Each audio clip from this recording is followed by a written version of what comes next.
읽으신 본문 요한복음 20장 1절에서 18절 말씀을 중심으로 해서 내가 주를 보았다라고 하는 제목으로 함께 주님의 말씀에 은혜 받기를 소원합니다. 오늘 본문 말씀을 보면은요, 이 주님이 부활하신 내용이에요.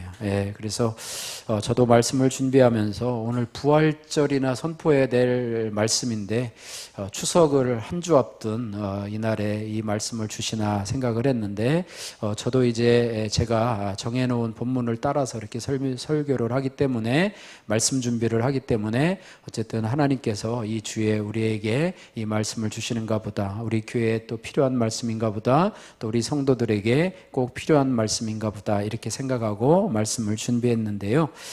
오늘 말씀을 간단히 살펴보면은요, 예수님께서 이제 장사되고 십자가에 달려 죽으심지만에 이제 안식 후 첫날에 장사되지 않은 돌무덤에 장사되고 그 안식 후 첫날 이른 아침에 막달라 마리아가 예수님의 무덤을 가게 되는데요. 그 무덤에 돌이 치워진 것을 보고 제자들에게 달려가서 이 사실을 알리고요.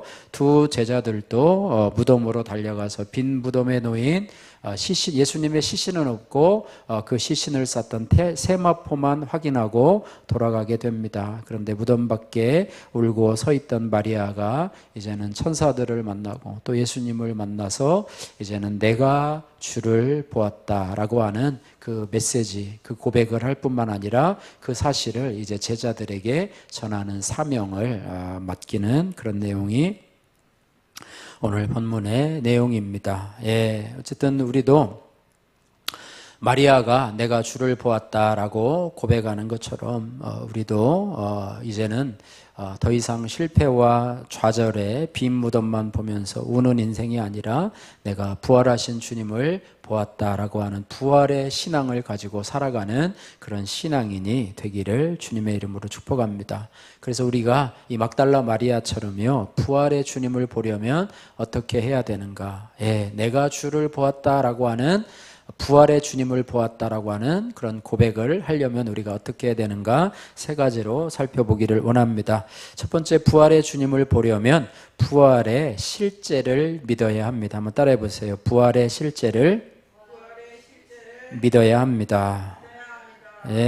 부활의 실제를 믿어야 된다는 것은 뭐냐면 부활을 지식적으로만 아니라 이제는 실제적으로 체험하고 믿어야 된다, 이런 말씀입니다. 그래서 예수님은요, 말씀대로 죽은 자 가운데서 다시 살아나셨어요. 하지만 예수님 곁을 지킨 7 귀신 들렸다가 주님께 고침받은 이 막달라 마리아도, 또 막달라 마리아가 무덤에 돌이 치워진 것을 보고 스승을 그 두 제자를 초청해서 그 빈 무덤을 바라보았지만은요, 그들은 예수님이 부활한 것에 대해서 알지 못하고 누군가가 시신을 훔쳐갔다 이렇게 생각을 했다고 하는 것입니다. 그래서 이들은 아직도 부활의 실제를 아직 알지 못하고 예수님이 부활하셨다는 사실을 알지 못하고 그동안 예수님을 가까이 하면서 예수님께서 부활에 대해서 말씀을 하셨는데요, 오늘 9절 말씀해 보니까 그가 죽은 자 가운데서 다시 살아나리라, 이 하나님의 말씀을 그들이 아직도 알지 못하고 예수님의 시신을 누가 뺏어갔다, 누가 훔쳐갔다 이렇게 생각만 하고 있었다라고 하는 것이지요.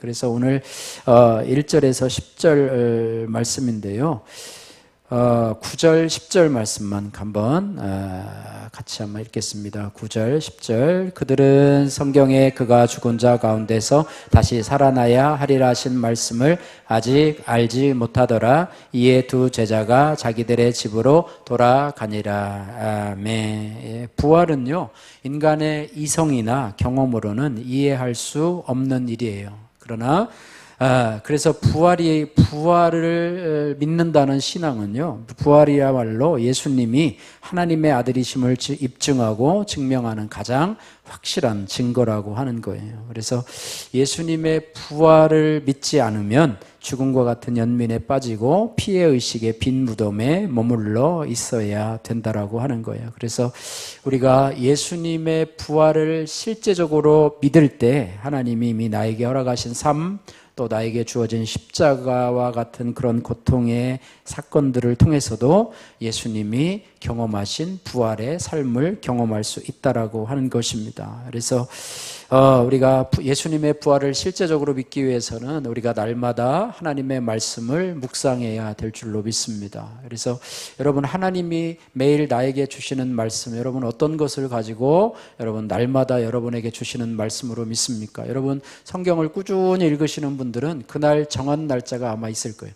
오늘은 창세기 1장에서부터 3장까지, 또 어제는 그렇게, 오늘은 이제 그렇게, 내일은 뭐 4장부터 6장까지 성경 읽기표를 통해서 읽는 분들도 뭐 괜찮아요. 또 그걸 통해서 오늘 나에게 주시는 하나님의 말씀이다. 내가 이틀을 빼먹었어요. 그러면 그 다음날 그 날에 해당하는 본문을 가지고 할 수도 있지만, 우리 교회는 또 큐티인을 가지고 그날의 본문을 삼아서 오늘 나에게 말씀하시는 하나님의 말씀으로 여기고, 또 내가 삶의 여러 가지 현장, 또 고난, 또 죄의 문제에 접할 때마다 오늘 큐티 말씀을 들여다보면서 하나님이 나에게 뭐라고 말씀하시는가, 성령께서 나에게 어떤 교훈을 주시고 또 때로는 책망하시는가, 이것들을 듣고 우리가 체험하게 될 때요, 하나님의 부활의 실제를 경험할 수 있다라고 하는 것입니다. 또한 우리가 신앙 공동체를 통해서 서로 말씀을 나누는 것들이 꼭 필요하다고 하는 거예요. 그래서 신앙생활은요, 예배만 참여하는 것이 아니라 우리 주중에 소그룹으로 모여서 공동체의 나눔을 통해서도, 거기서도 부활하신 주님, 두세 사람이 내 이름으로 모인 곳에 나도 그들 중에 있느니라 하시면서 신앙의 공동체를 통해서 우리가 부활하신 주님을 만날 수 있다라고 하는 것입니다. 또한 개인적인 경험을 통해서 내가 살아계신 주님을 만날 수 있다라고 하는 것이죠. 그래서 예수님은요, 부활의 첫 열매가 되시고요, 그리고 예수님의 부활을 믿는 나도 예수님처럼 부활할 것들을 믿는 것이다, 이것입니다. 그런데 많은 사람들이요, 끊임없이 질문을 해요. 사람이 죽으면 어찌 다시 살아날 수 있나요? 이거는 뭐 만고적부터 늘 질문을 하는 것이죠. 끝없이 질문을 해왔는데요, 의심이 많은 주님의 제자인 도마도 예수님의 부활 소식을 믿지 않아요. 내가 직접 부활의 주님을 만나보지 않고는 내가 그분을 믿을 수 없다. 그러니까 부활의 주님도 나타나서 보고 믿는 자가 더 복되도다. 보고 믿는 자보다 보지 않고 믿는 자가 더 복되도다 하시면서 자신의 창자옥에 손을 넣어보라. 또 자신의 이 못에 박힌 자국에 손을 넣어도 너희가 믿지 않는 자가 되지 않고 믿는 자가 되라, 이렇게 말씀을 하고 계시는데요. 어쨌든 이 궁금증을 친히 예수님께서 부활하심으로 인해서 깨끗이 해소했다라고 하는 것입니다. 그래서 우리가요, 죽은 완전히 흙이 되었는데 어떻게 살아날 수 있는가? 요즘 뭐 화장을 많이 하기 때문에 화장해서 이제 가루가 돼서 이제 얻는데 어떻게 그 몸이 살아나는가? 뭐 이렇게 여러 가지 이제 생각을 할 수 있는데요. 성경에서 말하는 부활은요, 지금의 썩을 육체가 아닌 변화된 몸으로 다시 부활하는 것입니다. 지금의 그대로 그 육체가 아니라 다른 것으로 변화된다, 이렇게 하는 것이에요. 그래서 부끄러운 모습도 아닌 광채가 나는 영화로운 모습으로 바뀌는 변화의, 부활의 변화가 바로 우리의 변화라고 하는 것입니다. 사람은요, 나름대로 이 부활에 대한 그런 인식들을 가지고 있어요. 그래서 어느 공동묘지의 비석에 이렇게 적혀 있다고 합니다. 아마 읽어보면요, 눈 내리던 아침에 진 한 송이 모란 내가 다시 필 날을 아빠는 기다릴게, 이렇게 하면서 이 아빠의, 딸을 먼저 보낸 아빠의 심령에 대해서 이렇게 하고 있는데요, 여기에도 나중에 다시 필 것을 기대하는 아빠의 소망, 부활에 대한 그런 소망이 담겨져 있는데요, 인간의 무의식 속에는요, 부활이 들어 있습니다. 그래서 장례식에나 혹은 어떤 분은 장례 기사를 보면 자, 좋은 곳에 뭐 간다 뭐 이런 표현들을 많이 하잖아요. 아, 그 사람은 참 좋은 곳에서 뭐 영면하소서, 뭐 좋은 곳에서 뭐 편히 쉬소서 뭐 이런 게 있는데 부활을 믿지 않으면요 좋은 곳이라는 말을 쓰지도 않아요. 예, 그리고 우리가 흔히 하는 뭐 장례식을 나면 거기에다가 뭐 그런 얘기를 하지 않습니까? 삼가 고인의 명복을 빕니다. 뭐 이런 말을 하는데요. 상식적으로 이야기를 하면 이 표현은 우리 기독교식이 아니라고 하는 거예요. 많은 사람들이 그렇게 하잖아요. 삼가 고인의 명복을 빕니다. 이 명복이라는 단어는요, 불교 용어입니다. 불교 용어에서 불교는 뭐 이승, 저승 하잖아요. 그러니까 이 명복이라고 하는 것은 저승에서 받을 복이라고 하는 것을 기억하는 것이기 때문에 우리 그리스도인들은 뭐라고 그러냐면 삼가 조의를 표합니다. 뭐 이런 표현으로 이렇게 하면은 좋으리라 이렇게 생각을 하면서 어쨌든 우리가요 부활이 참으로 중요하다는 거예요. 우리가 교회를 다니면서 예수님의 부활을 믿는 사람이 있고 부활을 믿지 않는 사람이 있고 또 부활을 믿는 사람이 있고 또 부활을 믿고 체험하는 부활의 신앙을 갖고 살아가는 사람이 있다고 하는 거예요. 아, 목사님 부활에 대한 설교는 그냥 부활절 한 주만 들으면 되지 이렇게 부활절 아닌 추석을 앞두고 들어야 되느냐 뭐 이렇게 생각할 수 있지만 부활에 대한 신앙은 우리가 365일 가져야 할 신앙이라고 하는 것입니다. 그래서 오늘 예수님과 3년을 옆에서 따라다니던 오늘 두 제자는 누구냐면요 예수님의 수제자인 베드로 또 그 사랑하는 자 누구예요? 요한복음을 기록한 사도 요한. 그러니까 어떻게 보면 예수님을 가장 가까이서 보낸 대표적인 두 제자도 예수님이 시신이 없어지고 세마포만 놓인 그것을 보고 다른 멘트가 없이 그냥 집으로 돌아갔다라고 하는 멘트가 기록되고 또 막달라 마리아 예수님께서 7 귀신을 쫓아내시고 정말 예수님의 큰 은혜와 사랑을 받은 막달라 마리아 그죠? 다른 여인들 다른 제자들은 예수님이 십자가에 못 박히고 장사한 뒤에 아무도 예수님의 무덤을 찾아오지 않았는데 장사 지낸 뒤 안식 후 첫날 그 무덤에 처음으로 찾아온 여인이 막달라 마리아인데 이 여인도 예수님의 부활을 감지하지 못하고 예수님의 부활의 실제를 믿지 못하고 누가 훔쳐갔나 보다 누가 가져갔으면 좀 나한테 좀 알려주시면 안 되겠냐 이런 말을 하게 되지요. 우리 믿는 사람들도요 뭐 죽으면 끝이지 뭐 별거 있나 뭐 이렇게 생각하는 분들도 있다면 이분은 교회는 열심히 다니고 헌금도 많이 하고 봉사도 하는데 그 사람은 부활의 신앙이었구나. 죽으면 다 끝이지 뭐 그냥 종교 생활을 그냥 뭐 교회 다니는 걸 그냥 취미 생활로 하고 교회 가서 좋은 말씀 듣고 그냥 살면 되지 이것은 아니라고 하는 것입니다. 그래서 우리는요 내세가 있을 뿐만 아니라 우리에게 부활이 있음을 또 우리에게는 또 어떤 믿음이 필요하냐면 우리가 생명의 부활로 하나님 앞에 나가야 될 것을 믿는 믿음이 있어야 될 줄로 믿습니다. 그래서 우리는요 부활을 개념으로 믿는 것이 아니라 실제로 믿으시기를 주님의 이름으로 축복합니다. 또 십자가를 지는 고통 가운데서도 우리가 부활의 주님을 믿고 승리하시는 삶을 살아가시기를 주님의 이름으로 축복합니다. 두 번째로요 이 부활의 주님을 만나보려면 고난과 실패의 뒤에 계신 주님을 믿어야 합니다. 오늘 11절에서 14절 말씀인데요. 예수님을 사랑해서 이른 새벽에 예수님의 무덤을 찾아간 마리아는 예수님이 부활하셨지만은 빈 무덤만 바라보며 주님의 시신이 없어졌다고 슬피 울게 됩니다. 그때에 하나님의 천사들이 예수님의 시신이 놓였던 위와 아래에 있으면서 여자여 어찌하여 오느냐라고 묻는데요. 그때에 예수님께서 그 뒤에 보였지만은 이 여인은 예수님을 알아차리지 못하는 모습을 14절에서 보게 됩니다. 오늘 본문 말씀 12절에서 14절 말씀까지 같이 한번 읽겠습니다. 흰옷 입은 두 천사가 예수의 시체에 뉘었던 곳에 하나는 머리편에 하나는 발편에 앉았더라. 천사들이 이르되 여자여 어찌하여 우느냐 이르되 사람들이 내 주님을 옮겨다가 어디 두었는지 내가 알지 못함이니이다. 이 말을 하고 뒤로 돌이켜 예수께서 서 계신 것을 보았으나 예수이신 줄은 알지 못하더라.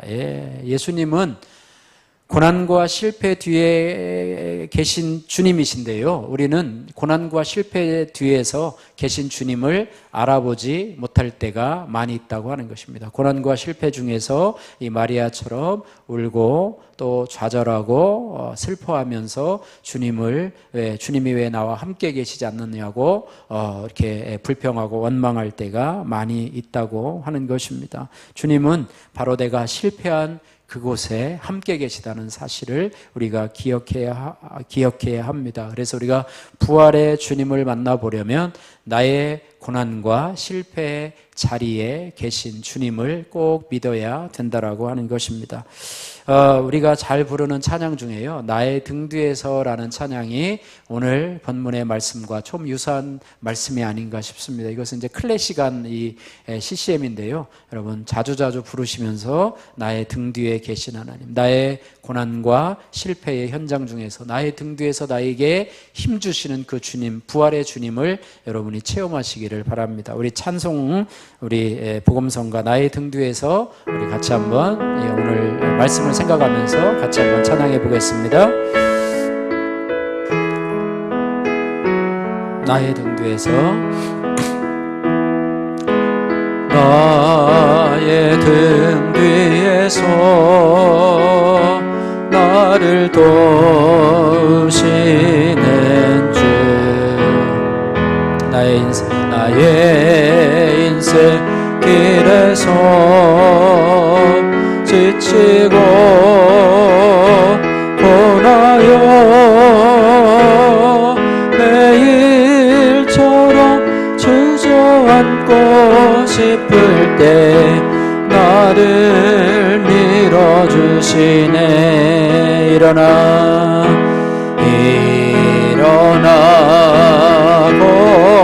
걸어라, 내가 새 힘을 주리니. 일어나 너 걸어라, 내 너를 도우리.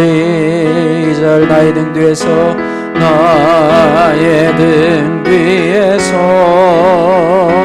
나를 도우시는, 평안히 길을 갈 때, 평안히 길을 갈 때 보이지 않아도 지치고 고나여 넘어질 때면 다가와 손 내미시네. 일어나 걸어라, 내가 새 힘을 주리니. 일어나 너 걸어라, 내 너를 도우리. 나의 등 뒤에서, 나의 등 뒤에서 나를 도우시는 주. 때때로 되돌아보면 여전히 계신 주, 잔잔한 미소로 바라보시며 나를 제쳐가시네. 아멘. 일어나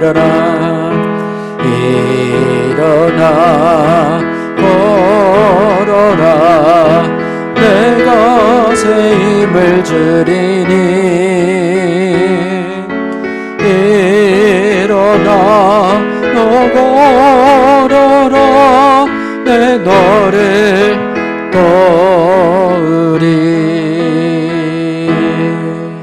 부활의 주님은요, 우리의 실패와 우리 좌절의 현장 속에서 나와 함께 하시는 하나님이신 줄 믿습니다.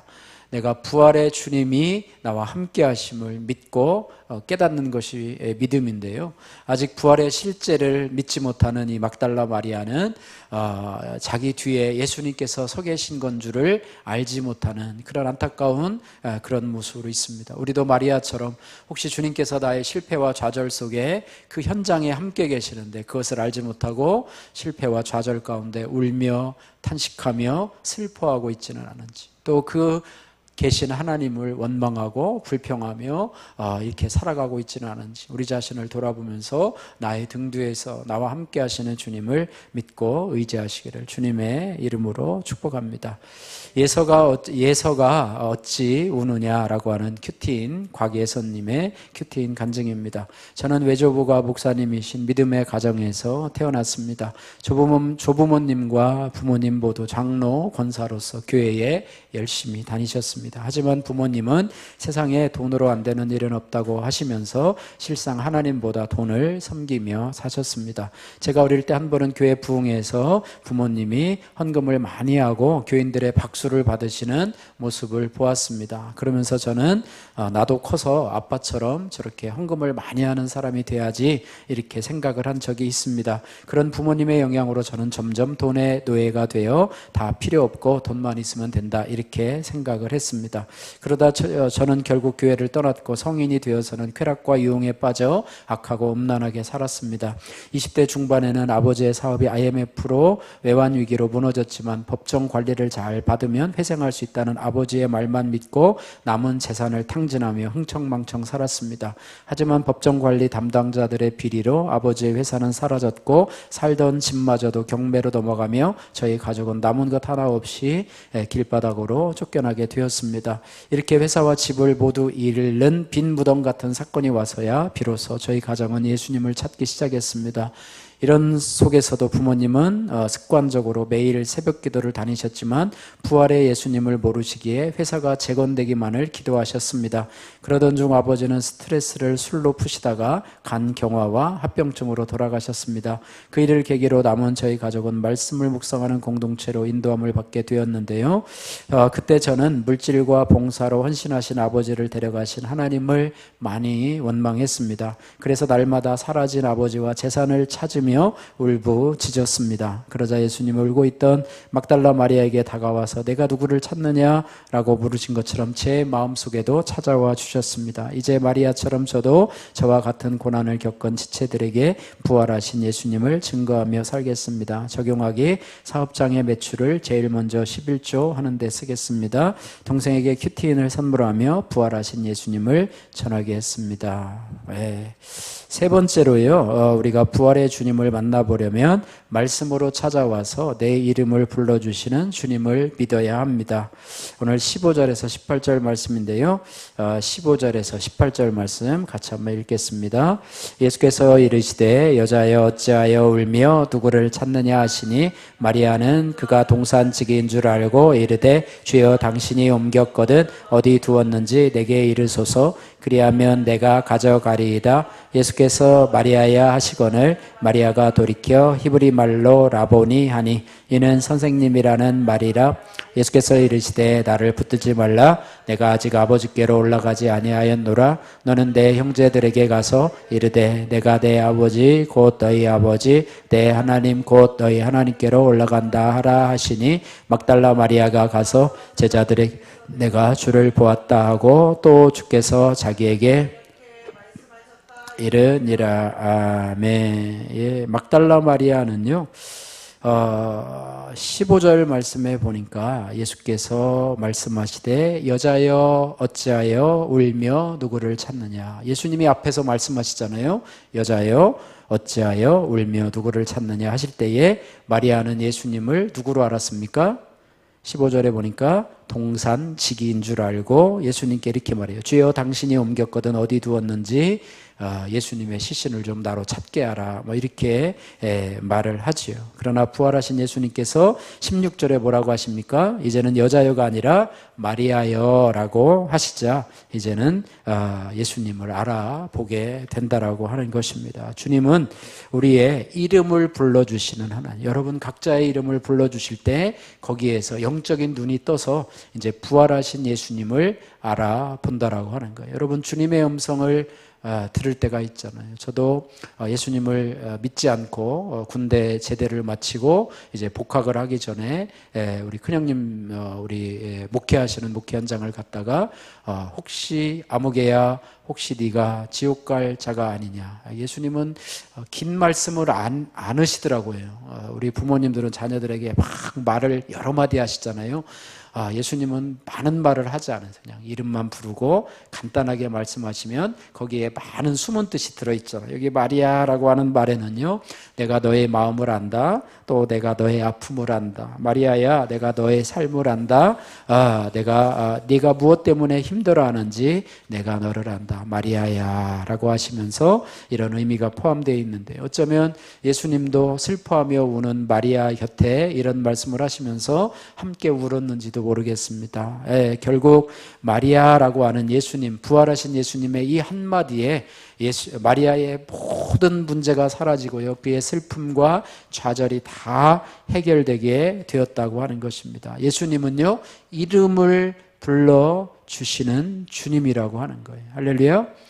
우리가 신앙을 갖게 되는 것도요, 예수님이 나의 이름을 불러주셨기 때문에, 힘들고 어려운 시점에 정말로 고난과 좌절과 정말 인생의 밑바닥으로 내려간 시점에 우리가 주님을 만나러 찾아오면요, 아무개야 내가 너를 잘한다, 아무개야 잘 왔다, 힘들지 어렵지 않니, 이렇게 할 때 우리는 부활의 주님을 만날 수 있다는 거예요. 부활의 주님이요, 공부를 많이 하고 교회를 오래 다니고 성경을 많이 읽는다고 되는 것이 아니라 고난의 빈 무덤 속에서, 실패의 빈 무덤 속에서 우리가 주님을 찾아가, 막달라 마리아처럼 주님을 찾아갈 때 주님이 우리를 찾아오셔서 아무개야 아무개야 라고 그 한마디 말씀으로 그동안의 우리의 불신앙, 그동안의 우리의 슬픔과 좌절이 이제는 다 눈 녹듯이 사라지게 되고요, 이제는 영안이 열리고 거듭나는 그런 체험을 할 수 있게 된다라는 것입니다. 여러분들도 주님이 하시는 그 한마디의 음성을 들으심으로 여러분의 믿음이 살아나고 여러분의 영혼이 살아나고 부활의 주님을 만나는 막달라 마리아와 같은 그런 은혜가 있기를 주님의 이름으로 축복합니다. 우리는요, 외로움 속에서 우리가 나 자신이 혼자라고 생각할 때가 너무나 많이 있습니다. 그래서 예라모십에 혼자 걷지 않을 거예요 라고 하는 그 찬양을 보면, 여러분 이제 다음에 올려드릴 때 한번 보십시오. 가사를 보면은요, 그대 폭풍 속을 걷고 있을 때, 또 비바람을 마주해야 할 때, 불빛조차 보이지 않아도 그대 혼자 걷지 않을 거예요. 두려움 앞에서 하늘을 보아요, 외로운 그대여 걱정 마요, 꿈꾸는 그 길을 또 걷고 걸어요. 혼자 걷지 않을 거예요. 왜 혼자 걷지 않느냐면 주님이, 부활의 주님이 나와 함께 하시기 때문이다. 할렐루야. 세상의 사람들은 혼자 걷지 않는다고 하면 자기 가까운 누구를 생각하지만 우리는 부활의 주님이 나와 함께 하신다. 그죠? 아무리 친한 친구도요, 내가 고난과 실패의 현장이 있다면 나를 떠나고 나를 혼자 둘 수밖에 없고요, 또 그가 옆에 있다 할지라도 내가 진정 위로가 되지 않고, 그죠? 욥을 찾아온 새 친구 있잖아요. 그죠? 욥을 위로한다고 왔는데 어떻게 했어요? 속을 아주 긁어놓지 않습니까? 그죠? 아유, 갔으면 좋겠는데 가지도 않고 옆에 붙어가지고 계속 잔소리나 해야 되고, 그러니까 너무 힘들잖아요. 그러나 우리 예수님은요, 크게 말씀을 하지 않으셔도 나와 함께 계시고, 나의 고난의 현장 속에 함께 하시고, 나의 등 뒤에서 힘내라고 응원해 주시고, 또 내가 정말로 힘들 때는 나를 등에 업고 걸어가시는 그 주님이심을 믿고 살아갈 때 우리는 부활의 주님을 신뢰하고 믿고 걸어가고 우리가 좌절 속에서 일어날 수 있다라고 하는 것입니다. 그리고 이제는 마리아에게 이렇게 말씀하십니다. 마리아에게 이렇게 말씀하시는데, 이제 제자들에게 가서 이제 내가 주를 보았다, 내가 부활의 주님을 만나보았다라고 아직도 의심하고 믿지 않는 제자들에게 가서, 그죠? 여러분, 제자들이 예수님을 3년 반이나 가까이 했어요. 그럼에도 불구하고 예수님의 첫 번째 부활의 증인으로 쓰임받은 여인이 바로 7 귀신 들렸다가 예수님께 치유받고 회복된 이 막달라 마리아라고 하는 사실을 우리가 기억해야 할 것입니다. 예수님의 수제자 베드로도 예수님의 부활의 첫 증인이 되지 못했고, 또 예수님을 가까이에서 그 사랑하는 제자라고 불렸던 사도 요한도 예수님의 부활을 첫 번째 목격하지 못했어요. 그러나 누가 목격했습니까? 바로 막달라 마리아.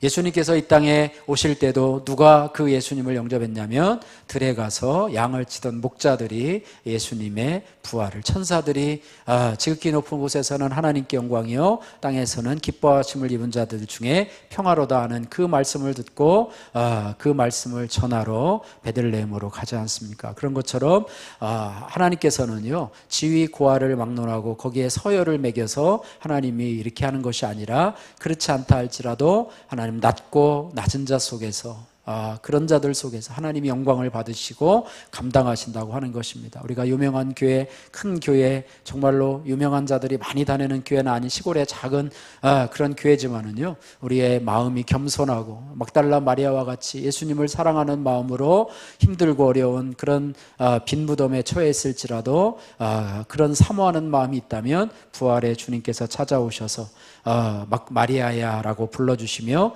우리에게 사명을 맡기시고, 내가 이제 부활의 주님을 만난 것들을 증언하는 그런 사명, 증거하는 사명자로 우리를 쓰임받게 하실 줄로 믿습니다.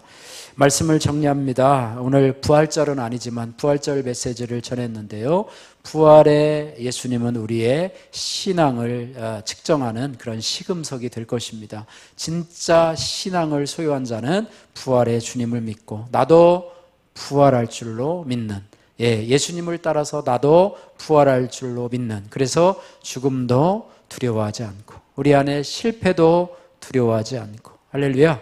우리가 좀 지금 내가 원하는 대로 삶을 살고 있지는 않지만, 내가 원하는 삶을 살았다면 아마 나는 주님을 떠났을지도 몰라요. 그러나